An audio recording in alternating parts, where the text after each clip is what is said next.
Hello, everybody. Can you hear me now?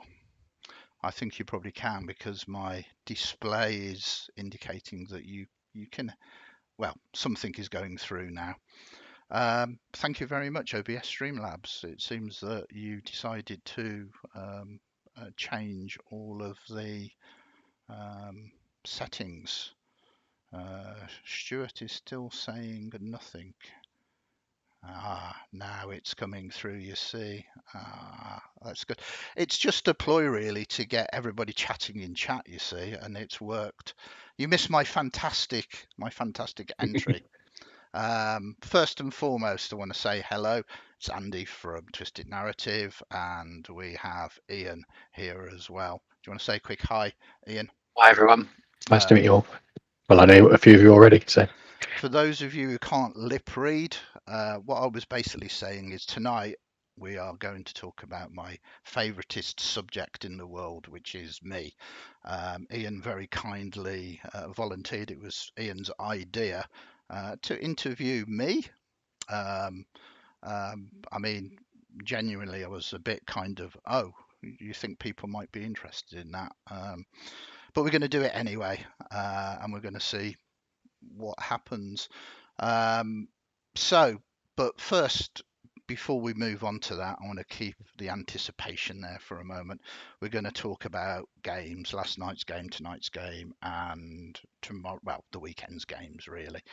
We're going to do a few name checks and the like, and then we'll go into the questioning itself. So, I just want to say a quick hello because you wouldn't have heard me to Stuart, Kyle, Matt, Michael, I think that is everybody that has said hi in chat as well at the moment. So thank you for joining us. If you are in chat and you haven't said hello yet, shout up. So last night's game was Critical Role Icebreakers. We had James, Jack, and Joe, and Michael and Adrian, and it was a really nice role playing sort of sequence, really. It was sort of finishing off a few sort of minor quests, minor tasks that they needed to do, setting things up for the future. Um, and it ended with a big sort of cliffhanger. So I can't wait to see how they react to all of that next time. Tonight, we have got our weekly Friday night game, Collateral Damage. Very much looking forward to this as well. We've got Stuart, we've got Charlotte, we've got Ben, we've got Ryan, we've got Michael and V. 6 players in that, and well, they're up against some Dalkia. It ended on a sort of the start of a climactic battle. There's a Dalkia brute, which is a huge aberration creature, and some illithids, some mind flayers, and the like. So I can't wait to get into that and see how they deal with that. And then we've got a relatively full day on Saturday. We've got Curse of Strahd, which Ian is in. We've also got Pete, Matt, and Josh playing in that. And it's an interesting one, isn't it, Ian? An it interesting one. certainly is. We're at the back end of a very dangerous combat, and it's going to be interesting. Um, Realistically, if you carry on with what you were aiming to do last session, you should get through it. But it's the start of a new game, and they everybody will have forgotten sort of 2 weeks on, and someone will, maybe it wasn't as bad as we thought. Maybe we shouldn't do a strategic retreat. Maybe we can hold out for another one round, and we might be looking at new characters. So it's well, a very interesting start to my Saturday morning there. Um, then, unfortunately, Tomb of Annihilation isn't going to fire tomorrow, but we will be running Critical Role Diplomates at 4 to 7. And we've got Mal, Doug, Nathan, Charlotte, Ben, and Ben in that. And they are dealing with quite a heavy political situation in the capital of the Dwendalian Empire. And uh, the name of their group, the Diplomates, I think is somewhat ironic. So it's going to be interesting how they resolve that. Another very nice role-play heavy group, and I'm looking forward to seeing them all back at the table. Then another game that Ian is in on Saturday night is Call of Cthulhu, and very much looking forward to this. It's an ongoing campaign that has, me and Ian was sort of chatting sort of pre-stream, and it's been very bitty. Some players couldn't make it, so we've done one shots in between, and I'm really keen to sort of dig down back into this and start the campaign properly, because you've only had a little bit of a session, a little bit of a taster. You've done the prologue, but now we're going into the meat of it, and it will be nice to get some traction on that. And I'm always very excited for Call of Cthulhu. And I think I mentioned you was in it, but haven't mentioned who else. So we've got George and James, as well as Ian, in that game. Then Sunday, 2 games. We have Mythical, and it looks like it might be a sort of level 1 group. We've got Marcus, James, and Andy and Matt that are joining us for that. And a little bit of a spoiler, it's going to be Danger at Diggers Deep, which is kind of the introductory event that me and good Matt across in chat there are putting together as perhaps our very first published work. So it'll be interesting to see how that goes. And then it is followed up by our weekly Eberron game, 4 to 7. And we've got Jocelyn, Jen, Tony, Rachel, and Christian in that. And it's always a blast, a good way to sort of bring Sunday to a close. So a very exciting weekend for me, full on. We've got a total of 6 games in total, including tonight's game, which is quite a light weekend for me. Sometimes I can do sort of 4 games a day, so 4 on Saturday, 4 on Sunday. So it's an easy walk for me over the weekend. Hopefully, if it all goes to plan. Anyway, enough of me talking. Let us move across to Ian. Let Ian introduce himself, and then I'll do some more talking. Hopefully, if I can answer the questions he's about to throw in my direction. So, Ian, quick introduction about yourself, really. Sure.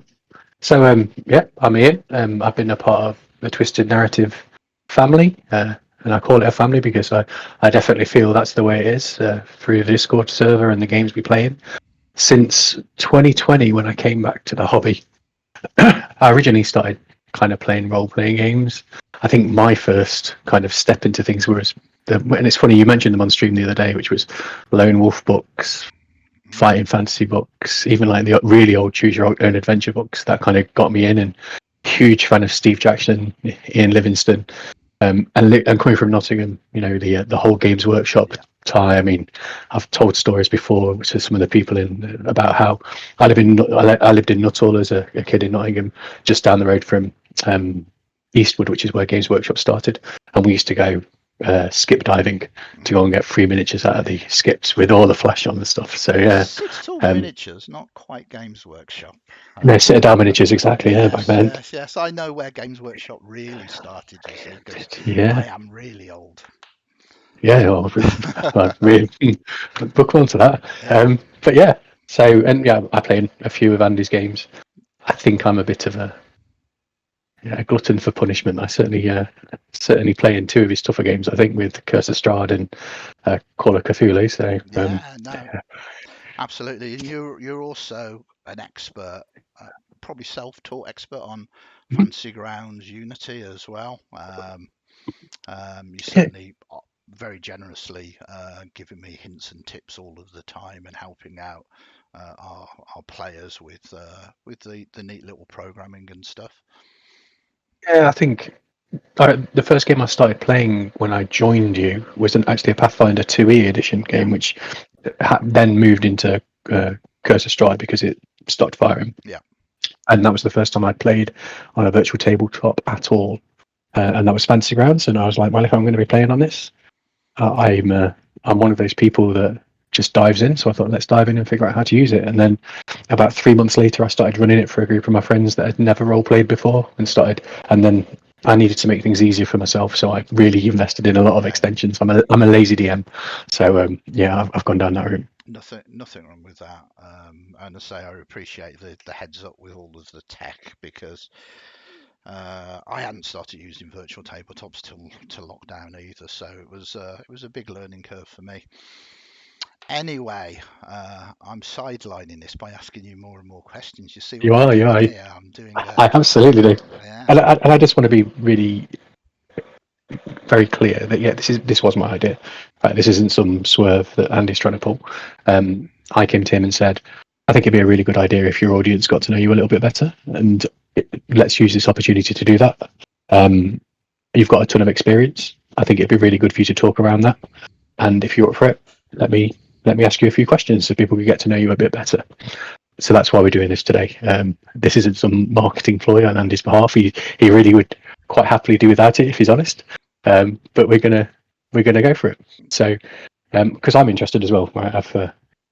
I've known Andy for a little while now, and I would like to know a bit more about him. So I know he's got a ton of experience from being in and around the industry. So I thought it would be a good opportunity to understand a bit more.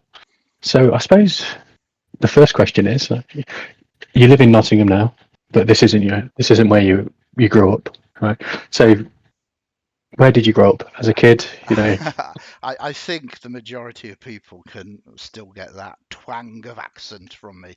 But to answer the question, really, I'm a Brummie, born and bred. I grew up in Birmingham, um, and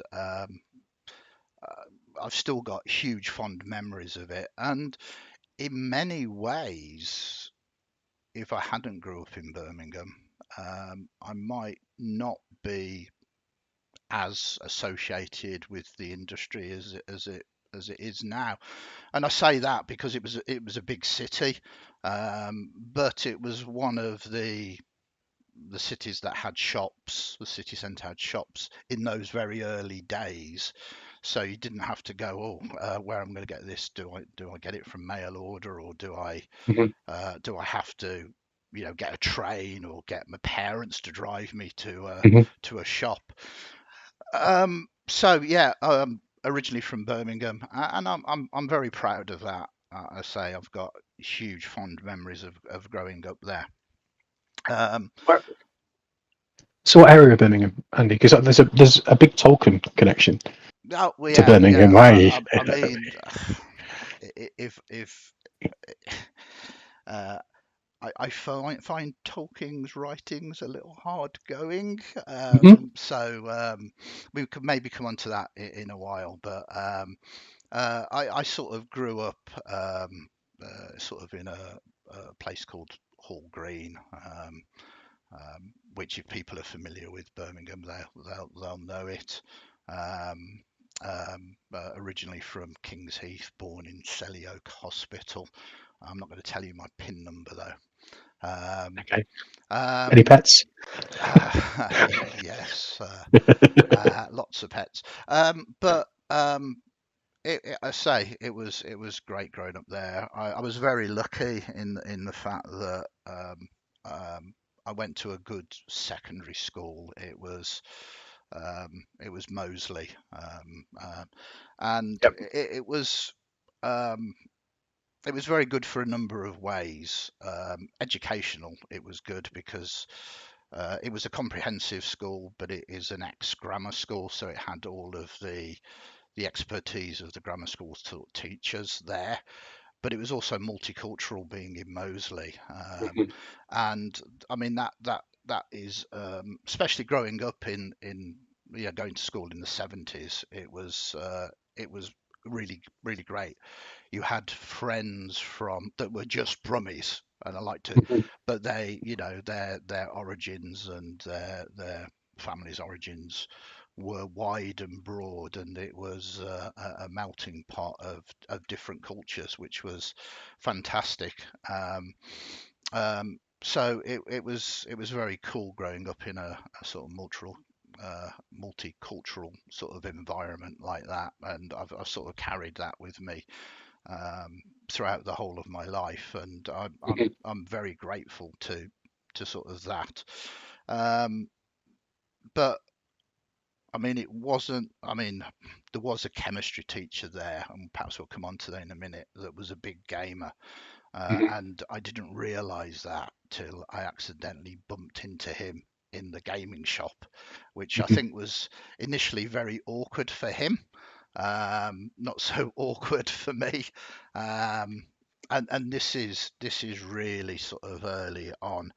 In Birmingham, there were three great stores when I was growing up. There was Nostalgia and Comics, which is sort of there today, really. Mhm. And it was comics that got me into gaming more That's what I was going to than ask you. gaming. Yeah, So yeah, which way round, Kit? Because I know you're a big comic nerd. I'm a big comic nerd. I know DC's your jam, that you like Marvel, but DC tends to be your jam, right? yeah. Uh, Well, I mean, I was into things before the games existed, mhm. having that age. So I used to buy British comics as a younger kid, and I just loved those. And then I discovered a spinner rack in a sort of newsagents of American comics, and then in 1977-ish. 2000 AD came out, and it sort of blew my mind. It was absolutely amazing, and it was just another comic off the rack. And I used to sort of collect them all and read them and enjoy them. The British reprints of the American comics as well. Um, but it was in the back of one of the comics, and for the life of me, I can't remember which one. I think it was an American comic, and I think it was definitely talking about Dungeons and Dragons, but Mhm. it was kind of referencing um, sort of the Dungeons and Dragons game, and I'd always been into playing games, things like Monopoly and Risk, because those were the games back then. Um, and then it just like this Dungeons and Dragons thing. It's an open-ended game. It literally said a game with no end, and it's like, I mean, I don't understand this at all, but it sounds cool. It's got a big dragon picture and everything else. And I'd already found Nostalgia and Comics and was sort of talking to them. Hey there, Elsa. Thanks for joining us. And I got directed to Dungeons and Starships, which was, well, I think it was certainly the only gaming store in Birmingham at that time. And eventually they moved from the location that I used to travel to, and they went into one of the shopping centres, and then eventually they were brought out by Games Workshop. Um, but it had the very early issues of White Dwarf, very influenced from the original Games Workshop down in London. And it was there that I bumped into my chemistry teacher, and it was, oh, you like this stuff as well, sir. um, and at first I think he was a little kind of, oh, I don't want people to know that I like this kind of stuff. But as the years moved, because I was quite young then as well, I took chemistry at A level, and he was instrumental in. We used to play Kingmaker Mhm. uh, in sort of lunch breaks, and he used to look after the chess club that I was in as well. Um, and we talked about sort of Dungeons and Dragons and those kind of games. Um, but yeah, it's difficult to say whether I would I would be where I am, sort of are now, without Mhm. those shops to be able to resource this material at such a influential sort of age, really. And I loved it. I loved my comics. I loved my science fiction and fantasy on TV, and I certainly loved my gaming. And then that was the next problem, which was, well, I like all of these, but none of my friends do. That was going to be my question, right? So were you the lighthouse, like by yourself, with shedding this light around, or did you have a group of people that I, kind of you came across? yeah, I had some quite close friends, and Hmm. I kind of strung on them into playing. And it was quite interesting really, because I think my style of GMing has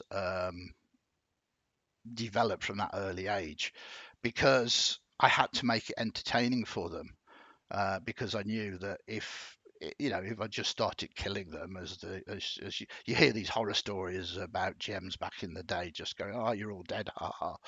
Uh, there's no point. They just go, well, that was rubbish. I'm going to go play football, you know. Yeah. I had to make sure they were all having a good time, and had to make sure that they were entertained, and that style of GMing has stayed with me, until now, really. So your first step into it was GMing. You Yeah, yeah, you yeah. didn't get to be a player to Oh, no, at first. God, So no, no. right, okay. Like, the way I started was luckily with a group of friends. I was going to say the original. Yeah, wow.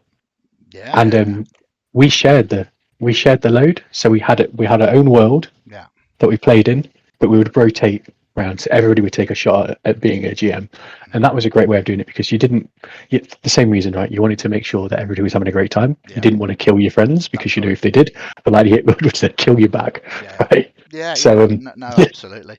And that was in the early days. As I got progressively older, um, I was lucky. My girlfriend of that time, her brother was really into it, and this was the time that Gamma World came out. So there was like Dungeons and Dragons, and then there was a number of things that TSR released. There was Boot Hill, which was Wild West, Top Secret, which was espionage, and Gamma World, which is kind of post-apocalyptic mutants. And he volunteered to. "Oh, I really like the look of this. I'm going to run this, and so I did get to play. Do In those games, and that was a brilliant experience. you remember the first character you rolled? No, I mean, You don't. Okay. I rolled so many characters back in the day. It still happens now with Fifth Ed. You hear people that have got so many characters on D&D Mhm, Beyond. But rolling characters was all part of the fun of the game back mhm. then. And I rolled a ton of characters, especially in Gamma World. There's a lot of randomness to the way you generate your characters. In the old Gamma World, you had random mutations and all sorts of randomness. So um, no, and it was a very long time ago. Uh, I was gonna say, well, yeah. So if you started in the original D&D and that yeah. kind of stuff, then you're talking what? You've 6 decades you've been involved in role Well, playing now, I on and off. tried early. I've done a little bit of timeliming for you. So Hmm. 77 was a definitely important year. There was obviously 2000 AD, and obviously Star Wars came out as well. There was Hmm. also TV programs like Doctor Who. I think the Tom Baker era started around about that time, and Blake Hmm. Seven as well. And I must have been round about 13-ish, sort of then. So again, my formative years for enjoying this kind of sort of subject matter. Um, then it must have been a couple of years later. I don't think it quite hit here in the UK for 77. So it must have been sort of 79, 80, sometime around then, that I sort of discovered sort of the role playing sort of games. And by that time, I was either doing my O levels or just beginning my sort of A levels. So yeah, I mean, if we say 80, how long is that? Is that Five decades, yeah, right? Yeah. So um, I started in the 80s as well. So we've both done 5 decades. yeah, Sounds a lot better, right? We both yeah, have yeah, been doing yeah. this on and off 5 decades, right? I don't mind. I'm still there in the 70s as a kid enjoying games. To be honest, I find it very difficult to look beyond that. If I'm totally honest, I'm not entirely sure how Heather, my darling wife, puts up with me most of the time. I am a big kid. So then you did your A levels. Did you go to uni, or did No, you no, no. start working, or? Yeah, it was kind of strange, really. As I said, I did chemistry, A level biology, and geography, um, but I I think the big problem is that I kind of got a very short attention span. I kind of loved the first year of doing my A levels because they were teaching us new stuff.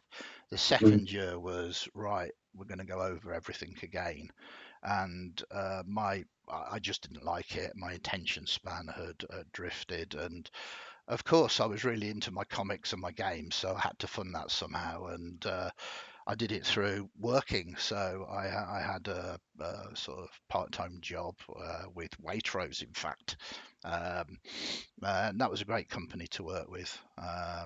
And I really enjoyed A, earning money, Mhm. and B, you know me, I tend to throw myself into things. So I wasn't the kind of Saturday lad that dragged his feet. I was kind of enthusiastic, wanted to do Mhm. things. And basically, the manager said, "Look, it's none of my business, but we do a sort of A level training scheme for Mhm. store managers. If you're interested, apply to that." And that's fundamentally what I did. Um, I just kind of figured I might as well be taught and earn money rather than just go to the university and just be taught, sort of thing. Mhm. So I applied to their scheme and they rejected me. um, um, so I also applied to other schemes as well. Obviously, I Mhm. wasn't all my eggs in one basket, and I basically got on a retail management scheme with another supermarket that don't exist anymore called International Stores. They've gone through. I mean, this is a long time ago. This is Mhm. early 80s, very early 80s, I would say, and uh, that quite didn't work out. I I'm very forthright in my views of what I like and what I don't like, and even at that early age, I was not. Once you started seeing what the management was like, and especially in the supermarket retail industry, there was no real um, liking of your staff. Your staff Mhm. were human resources. Your staff were there. You taught them one thing, and if they were no good, it's very easy just to get rid of them, replace them with another one. And I didn't have a very good time there. I sort of struggled with it all, and um, in the end, I quit. I just it was got nothing really to do with the retailing. I kind of liked selling stuff, but I just didn't like that large corporate ideology. Mhm. And as a young, yeah, I really just was having a hard time with it, struggling. And my parents were super supportive, and they just went, you know what? If it's really making you unhappy, quit, come back, and apply for some other jobs. Um, and I did that. And I suppose what I'm trying to say here is that if it really isn't for you, make the sensible move, because I'm so pleased that I did. Um, it took me probably about 6 months to get another job, but I got a job with 7-Eleven, which there's a point to this conversation, which will come round to gaming again very, very It will, rapidly. yeah. But 7-Eleven, those of you who are familiar with it, it's a big American company. Sort of, it's like a spa. It's open, technically it started off 7 till 11, but it's a 24-hour convenience store. Mhm. And a UK company had brought the franchise, and they were opening some of those in the UK, and it was new and buzzing and quite exciting. And they liked me. They brought me on board, and I started off as a training manager again. I didn't mind taking that step back, and I was very fortunate. It's strange when you meet people that influence your life. I Yep, met I agree. someone in there who was the regional manager, and he was outstanding in terms of treating everybody not just with respect, but wanting to get the very best out of people. An Um, elevator. yeah, yeah. Yeah. And like I said before, I'm always super keen and eager, and uh, so much so that I said, look, we're opening up all of these stores. I was only a trainee manager; it was nothing to do with my remit, but I don't mind spending my days off if you will have me. I'll travel around to these stores that you're opening up and just lend a hand. And Mhm. it's free work, but I gained a ton of experience with store opening, and I did this for quite a while. I say quite a while; it was a year, 2 years, something like that, really. Um, and I was in a hotel in Staines of all places, and I don't know whether it was that reason or anything else, because I was enjoying my job. I was learning stuff, and by that point I'd been sort of promoted, given a pay rise, because Yep. everybody was going, "Oh, he's doing all of this stuff, and Mhm. it's good." And I was gaining a ton of experience at a young age, and I was flicking through White Dwarf, my gaming magazine, not of choice, the only gaming magazine that was Yep. available in that time. No internet, nothing else. And I saw an advertisement for Virgin Games. Virgin Games were opening up some game stores, and I kind of wrote a kind of little sarky letter to them. Not as a nasty one, but oh, here I am. I like games. I've done all this stuff, and I didn't really think anything else of it, because um, I didn't really want to get the job, because I was doing quite well with this other company, and it was Yep. for another trainee manager position. So it was like, would have been a step back down again. And I sent it off, and I carried on working. And then about a few months later, I got an interview, and it was like, oh, what's this about? So I went down there, and we had conversations, and it was just at the time that Virgin were doing the mega stores, and they Yeah. hadn't really done anything. They got 100 Oxford Street, which was the gaming store in London, and they got the mega store on the corner of Tottenham Court Road, Mhm. but nothing else really. And it just looked like a huge opportunity to work in gaming retail. Yeah.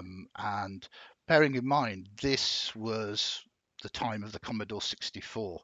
So A great computer. yeah, when I'm talking about this, I'm talking about pre-consoles. Consoles were 10 Yeah. years later. Mhm. This was the time of Spectrum and putting your tapes in, and it wasn't just computer games though, because that was a fledgling thing. It was Yeah. it was all about your role-playing games and your board games and things like that. So I was very lucky to be accepted, and I worked there and worked my way up. Obviously, my experience of store opening from 7-Eleven really came into the fold there. Um, And that was the Birmingham megastore then, I or opened was the it? Birmingham Megastore, and I worked in the Birmingham Megastore. But I travelled around. We did the Sure. Nottingham one. People can remember. I think it's Friar Lane that it was on. Yeah, yeah, it was, and it was a Yeah, great loss when that went. yeah, It's sort of places that you um, remember where you hung out as a kid. Virgin yeah, Megastore, Games Workshop, yeah, Another World. yeah. Right. I was instrumental in opening that up. I was very lucky to be flown out to Dublin. We did that one. We did it all around the country, basically. Mhm. It was a time of massive expansion. Um, so I mean that was just fantastic. Um, they were putting me up in hotels, and Mhm. I was dealing with products that I really liked, and sort of training staff in the way that I kind of like to train staff, inspired from this sort of regional manager from 7-Eleven. So it was a great time. And during this time, I was obviously playing games and running games as well when I had the Yeah. chance. Um, When did you meet Heather?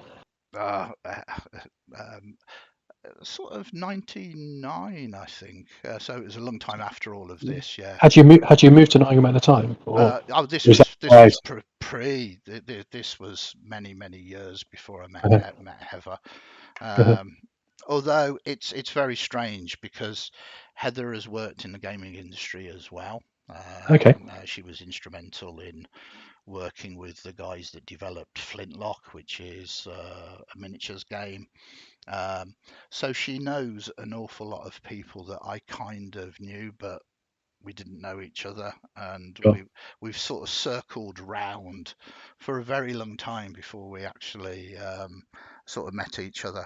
She even, I discovered, gate crashed one of my events without paying. Yes, I still need to get that entry fee for her. After doing this, I left Virgin. I worked for some other companies, and then finally I kind of left that and set myself up as Chimera Leisure. This was Mhm. pre the store, and we I wanted to do live role playing. I wanted to run Sure. some live role playing, so I started running some live role playing games.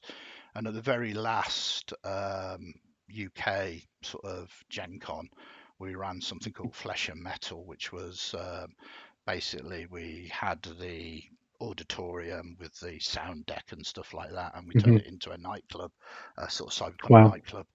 And it was there was a little bit of interactive plot going on around, Mhm. but fundamentally we had a DJ that was playing cyberpunk sound sort of records Sure. and whatever. So it was a nightclub immersive experience before they kind of were a thing. So that was really good fun as well. I Um, think there was probably times we probably crossed as well because yeah. I was doing live role playing early '90s Hmm. with the guys up in Nottingham, but Yeah. we spoke about the gathering before about Yeah. how Yeah. that used to go on, but we used to travel down fairly regularly to kind of down Birmingham way, Coventry way around there, and there was a group down there that we used to go on Monster for, Yeah. and they would come up a Monster for us at times, and so Yeah. Yeah. yeah. So I mean, So how did you get to Nottingham then? um, I've always been sort of transient. Hmm. Eventually, I decided to settle down, not in Nottingham, but Ripley, because it was close to the M1 basically, and I had friends Yeah. in Ripley itself, Ripley in Derbyshire. When we were running this, it was Chimera Leisure at the time, um, and it was sort of towards the end of me running the live role playing and towards the start of, well, no, towards us. We'd already opened the shop up, but running the shop was taking more time, so we stopped doing the role playing to concentrate upon Hmm. the retail. Um, the basically I sort of met Heather, and then we decided to relocate to sort of Nottingham when we sort of opened up the Beeston store, really. So um, And obviously, you were playing and running, well, probably running more than playing yourself. I don't know yeah, how much of a player you have been really through your life as a. In this, it sounds like it's been heavily skewed towards the DMing side of things. It's not yeah, yeah, unusual for some people, right? yeah, Um, and then then you got the store and you started DMing in the store, right? yeah, yeah. As well. We ran basically organised play, and one of those aspects of it is to run role play games. So yeah, Hmm. and that's where I met quite a lot of people that are in chat at the moment. Yeah, I remember I kind of flirted with coming back into the hobby back in '99. Hmm.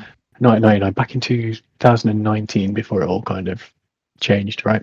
And you still had the store then, I think, and I remember Yeah, reaching out to see it to find out if there was any groups going on, and ended up joining another group for a couple of sessions before my work kind of ramped up again. yeah, But yeah, even for somebody who wasn't immersed in the scene as I am now, hmm, Chimera was well known yeah. around everywhere and carries that kind of pedigree with it still, right? So Yeah.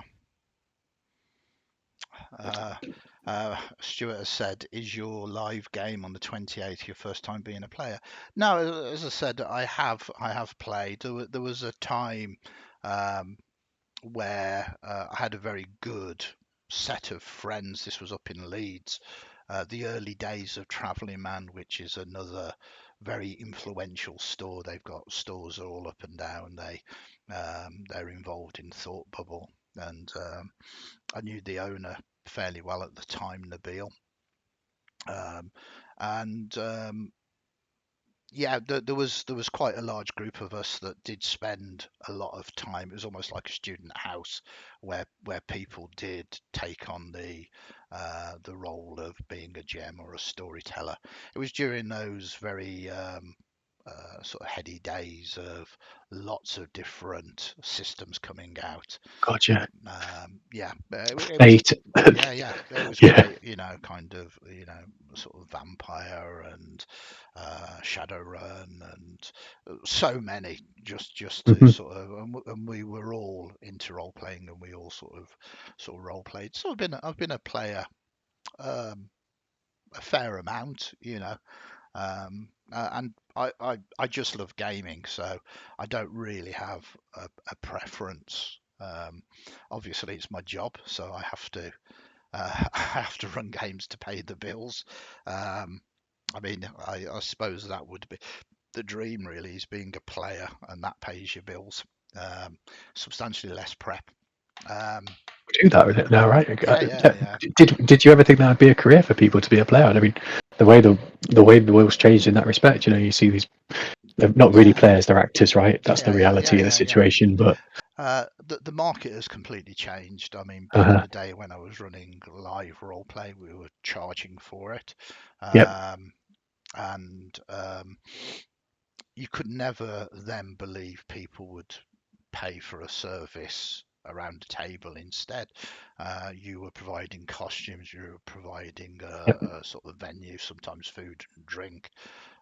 You were supporting the crew that sort of came and everything else. Um, so yeah, In weekend events. yeah, yeah, full Yeah. weekend events. It's but it has changed, and I do equate it as just like a service industry, really. It initially seems a little bit strange, but it's no stranger than going to a restaurant and having someone else cook for you. Um, it's a service industry. I've thought about this a lot recently, and really, it's just another branch of improv, Yeah, right? And people go and watch improv, and some people want to be involved in improv, right? And yeah, that's just how this is moved. Is that now you've got somebody directing that improv a bit more, yeah, and there's rules behind it, and you know, I think that's why a lot of people enjoy it because they do see it as that opportunity. I mean, it's very good for your mental health. I get a great deal of it's a great outlet for me yeah, yeah, in that absolutely. respect, right? I think it's for a lot of people. So, but yeah, so then you lost the store. Yeah, you had to step away Well, from it. it wasn't Yeah. so much we lost the store; it was the rent came up for renewal, and they Hmm. wanted us to sign for another 5 years, and it was kind of going up as well. And this was just pre-Brexit, and whatever your politics are, the supply to the games industry was very bad anyway. Um, there are certain top items that you can always sell more than you can purchase, and it's that you kind of need to have to turn over the money. And with Brexit coming, we knew that it would be difficult to maintain that. Little did we know that 6 months after closing this, we closed it in October, then March, COVID hit as well. Um, um, and it's a bittersweet decision. I loved the community of the store, but the reality is we was making no money. I was working even longer hours than I'm working now. I Hmm. was working 7 days a week, uh, getting up and getting to the store for 10 o'clock, closing the store at 10 o'clock and leaving. I was earning substantially less than minimum wage. All of the money that was coming in just was going out to pay out for other things. Um, there are some people that have made some great successes, um, Hmm. but after a good 10 or so years of doing it, together with the advent of what Brexit was looking like, we just decided no, it's probably best not to renew it, Hmm. because the idea of having a business is to build something, for it to make an income for you, but then you can sell it on to someone who wants to carry on that legacy.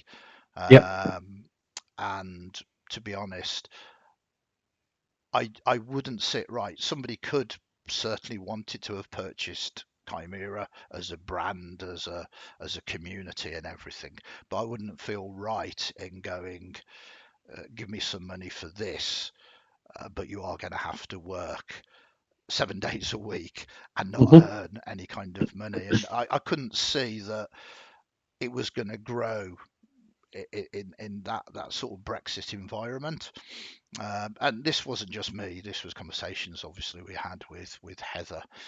So, sort of running up to us closing the store down, I started running more and more sort of games anyway, and it was always the intention to run face-to-face games and to Yeah. continue doing that. And we started doing that in between the closure of the store and the um, the lockdown, basically. Hmm. Um, I mean, I miss the community, but the reality is a lot of the community has moved to Discord. So Yep. so that's it. It's also like incredibly difficult to sort of compete with people like Amazon. Yep. You know, they are literally selling D&D books a couple of pounds above cost. It's not realistic to do that. For anybody who understands retail, it sounds like, well, you're making a couple of pounds. It's like, well, no, because that You couple of know. pounds is going to have to go on rent, on staff, on Yeah. all the bills and everything else before we even see any kind of money to come to us. And we had some brilliant supporters to the store who went, you know what, we'll pay full price. We'll pay full Hmm. price for that book. I know I can get it cheaper, but it's like it's your money, and whilst I really appreciate you supporting us in that way, I don't feel it's fair to do that, you know. Um, so it was becoming a strange, untenable sort of situation, really. Um, But now, like you said before, the the reach you have now because of pivoting to online play yeah, is far bigger than it was in the yeah, store yeah, because yeah. you're Oh, now oh, yeah, touching people worldwide, right? There's people playing in all different areas, and yeah, people yeah, who've moved away, you've got the opportunity to play now. yeah, yeah. So that's a great thing. You know, so that's a legacy in Yeah, itself, isn't yeah, it? no, Being able to. something has most definitely come out of it. And I don't regret that in any way, shape, or form. The time that we've put into it, I genuinely love my time there. Mhm. Um, like I say, I tend to be sort of crazy passionate and don't think about the actual practicalities of, oh yeah, we better pay a bill. Um, but it just wasn't viable to sort of continue it. You know, like I said, referring right back to the very start when I kind of left my very first job, sometimes it's not a case of being a quitter or a loser. It's a case of knowing that this is the sensible decision to sort of take, you know. And sometimes that's a very hard thing to sort of admit to yourself. And even now I feel a little guilty, you know, because we had such a good community there. But it just wasn't sort of feasible, and we've done as much as we can to give that community a new place to hang out in the virtual space of sort of Discord, really. And now YouTube, Yeah, right? now YouTube, Yeah. which is what we mentioned about it being called Club. Um, so things are sort of continuing, really.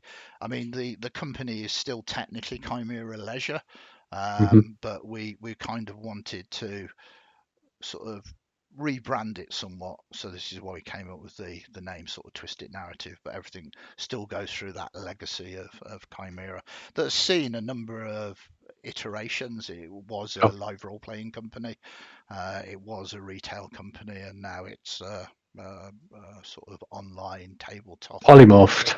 Yeah, polymorphed indeed, indeed. Um, so yeah, and that's kind of brought me to where I am at the moment. And whilst it's still sometimes difficult to pay the bills, there's no terrible outgoings or surprise bills Mhm. coming in. I'm definitely working less hours than I was.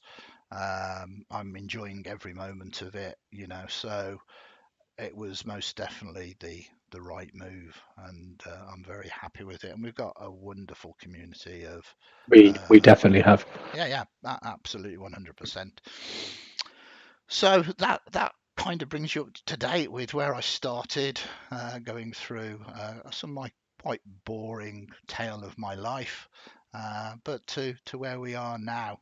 But always played games, always enjoyed games, and I've seen some interesting developments with obviously my time at Virgin Games Mhm. and rubbing shoulders with Games Workshop as it made that transition from um, to Citadel Miniatures to a miniature company to what it is today.